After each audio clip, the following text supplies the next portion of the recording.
તો બીજી બાજુ વાત કરીએ તો રામનવમીના પર્વને હવે ગણતરીને કલાકો બાકી છે, ત્યારે રાજકોટના એક ડેરી ફાર્મ વેપારી દ્વારા અનોખી રીતે રામનવમીના પાવન પર્વની અનોખી રીતે ઉજવણી કરી હતી.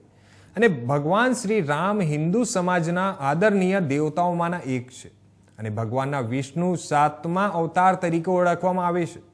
ત્યારે આવતીકાલે એટલે કે 6 એપ્રિલે ભગવાન શ્રી રામના જન્મના દિવસની સમગ્ર ભારત દેશ જય હો રામ લલ્લાના નાદ સાથે ઉજવણી કરી રહ્યો છે. ત્યારે રાજકોટના જંકશન રોડ પાસે આવેલ ગાયત્રી ડેરી ફાર્મ દ્વારા 36 કિલો બદામ વડે અયોધ્યામાં બનાવેલ રામ મંદિર જેવું આબેહૂબ રામ મંદિર બનાવવામાં આવ્યું હતું. આ તકે ગાયત્રી ડેરીના મેનેજર અસલમ અંસારી દ્વારા ઇન્ડિયા ન્યૂઝ સાથે વાત કરતા જણાવ્યું હતું કે રામનવમીના પાવન પર્વની સમગ્ર દેશમાં ધામધૂમપૂર્વક અને ભાવભેર ઉજવણી કરી રહ્યું છે. ત્યારે અમે પણ આ રામલલ્લાની જન્મની ઉજવણી અને સહયોગી બનવાનો એક અવસર મળ્યો છે. 36 કિલો જેટલી બદામને ક્રશ કરીને અયોધ્યામાં બનાવેલ રામ મંદિર જેવું જ આ મંદિર બનાવવામાં આવ્યું છે, જેમાં 10 દિવસથી જેટલો સમય લાગ્યો છે અને ડેરી માલિક સહિત 15 જેટલા કર્મચારીઓ દ્વારા આ મંદિર બનાવવામાં આવ્યું છે.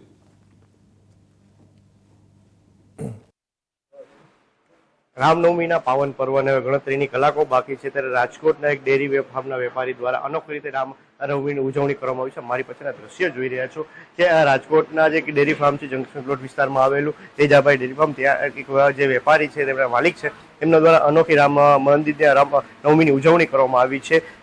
જે ડ્રાયફ્રૂટ બદામ આવે છે તેના પેસ્ટ કરીને અને તેમાં કેટલીક સામગ્રી ઉમેરીને આ મંદિર બનાવવામાં આવ્યું છે. આબેહૂબ જે અયોધ્યામાં રામ મંદિર છે રામલલ્લાનું, તેવું જ રામ મંદિર એક રાજકોટના આ વેપારી દ્વારા બનાવવામાં આવ્યું છે. ત્યારે આપણી સાથે અહીંના જે ઓનર છે, તેમના સંચાલક છે ડેરીના, આપણે એમની સાથે વાત કરીશું. શું કહેશો, એક આબેહૂબ જે રામલલ્લાનું મંદિર છે અયોધ્યામાં, એવું જ મંદિર બનાવ્યું છે, કેટલી વસ્તુ વાપરવામાં આવી છે, કેના વડે મંદિર બનાવ્યું છે? જનરલી જે આવનારી 6 તારીખ નિમિત્તે જે શ્રી રામનવમી નિમિત્તે અમે લોકોએ પ્યોર અમેરિકન બદામમાંથી રામનવમી મંદિર આખું એક બનાવવામાં આવેલું છે. વાત કરીએ આ મંદિરની, તો મંદિર પ્યોર બદામ અને ખાંડના ઉપયોગથી જ બનાવેલી છે, બીજું કોઈ વસ્તુનો આમાં ઉપયોગ કરવામાં આવ્યો નથી. અને વાત કરીએ મંદિર બનાવવાની, તો આ મંદિર બનાવવામાં અમને એપ્રોક્સલી 7 દિવસનો ટાઈમ લાગેલો. 10-12 લોકોની ટીમની મહેનત બાદ આ મંદિરનો મેં આખું બનાવટ, આખું ક્રિએશન આખું ઊભું કરેલું છે. આ મંદિરની વાત કરીએ તો આબેહૂબ અયોધ્યા જેવું જ મંદિર છે. તમને આ મંદિર વિચાર કઈ રીતે આવ્યો અને આ બદામમાંથી બનાવવાનો જ કેમ ખાસ પર્પઝ નક્કી કર્યો? વાત કરીએ બદામમાંથી બનાવવાનો, તો એનું કારણ છે કે માવામાંથી એક જગ્યા અમે પ્રોપર શેપિંગ આપી શકીએ, એનો આપી શકીએ, પ્લસ બદામનું બનાવીએ જેથી શું છે આની લાઈફ ટાઈમ આખી 15 થી 20 દિવસની આસપાસ આખો એનો એક લાઈફ ટાઈમ આખી વધી જાય છે. તેના માટે થઈને અમે પછી વિચાર કર્યો કે આપણે બદામમાંથી ક્રિએશન આખું ઊભું કરશું અને પ્રોપર જે કઈ શેપિંગ આપવાનું છે, જે પ્રોપર શેપિંગ અમે બદામમાંથી આપી શકશું, જેથી આપણે આપણા કોર્પોરેટિંગ જે શેફ છે, શેફ સાથે બધી મીટિંગ કરી અને અરેન્જ કર્યું, અને અરેન્જ કરીને ત્યારબાદ આપણે આખું બધું કમ્પ્લીટ કરવાડ્યું. કેટલા દિવસનો સમય લાગ્યો છે અને કેટલો ખર્ચો થયો છે, કેટલીક આમાં બદામો વાપરવામાં આવી છે?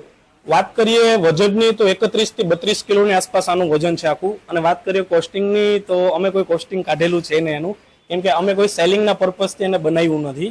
અમે જ્યારે પણ બનાવ્યું હતું ત્યારે પણ અમે અમારા શોરૂમમાં ખાલી એક એટ્રેક્શન માટે થઈને અમે મૂકેલું હતું, જે પબ્લિક, ઘણા બધા લોકો આવે છે, પબ્લિક એને વિઝિટ કરે છે, જોઈ છે, નિહાળે છે, અને કોઈ પરચેસ તો સમજ્યા કે ભાઈ સેલિંગ માટે અમે કોઈ બનાવેલું છે નહીં, જેથી કરીને અમે કોઈનું કોસ્ટિંગ એક કાઢેલું છે નહીં.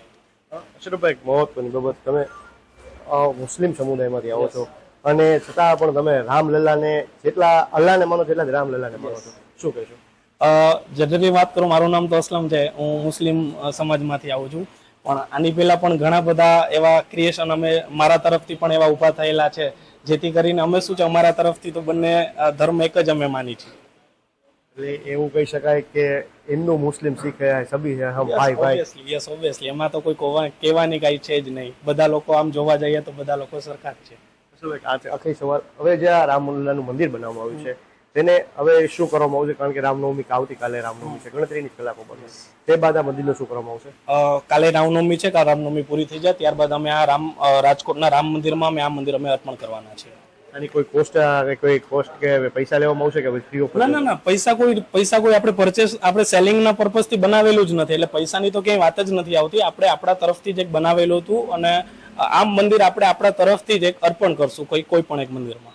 ધન્યવાદ. તો આ હતા રાજકોટની જે ડેરી ફાર્મના સંચાલક જેમનું કહેવું હતું કે જેટલા 12 થી 15 જેટલા હાથો, જેમાં હિન્દુ, મુસ્લિમ, શીખ ઈસાઈ બધા ધર્મના લોકો દ્વારા મહેનત કરી આ રામલલાના મંદિરને બનાવવામાં આવ્યું છે. કારણ કે રામલલા કોઈ એક ધર્મના નથી, એ સર્વ ધર્મના જે માન્યતા છે. ત્યારે આ મંદિરને બનાવવામાં અત્યારે 12 થી 15 લોકોનો હાથ છે, સાથે જ 10 દિવસની મહેનત છે. અને આ મંદિરને આવતીકાલે રામનવમી પૂર્ણ થયા બાદ કોઈ બી એક મોટા રામ મંદિરમાં અર્પણ કરવામાં આવશે. પ્રતિક લીંબાણી, ઇન્ડિયા ન્યૂઝ, રાજકોટ.